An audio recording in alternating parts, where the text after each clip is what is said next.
সুন্দর হলেই প্রেম হয় না, যার সঙ্গে প্রেম হয় তাকেই সবচেয়ে সুন্দর লাগে। এই কথাটার মাঝে লুকিয়ে আছে ভালোবাসার আসল মানে। আমরা হয়তো প্রথম দেখায় কারোর উপরে মুগ্ধ হই, কিন্তু সময়ের সাথে বুঝি সৌন্দর্য চিরস্থায়ী নয়, অনুভবটাই আসল। যার চোখে নিজের পৃথিবী খুঁজে পাই, যার পাশে থাকলে মনে শান্তি পাই, সেই মানুষটাই আমাদের কাছে সবচেয়ে সুন্দর হয়ে ওঠে। প্রেম হয়ে ওঠে আত্মার সংযোগ, হৃদয়ের কক্ষপতনে একে অপরের পাশে থাকা ছোটখাটো মুহূর্তগুলো একসাথে উপভোগ করার মাঝে গড়ে ওঠে এক সুন্দরতম বন্ধন।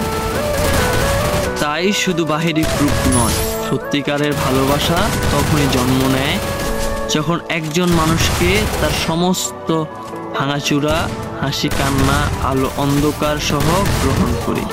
তখনই বুঝি সেই আমার পৃথিবীর সবচেয়ে সুন্দরতম মানুষ।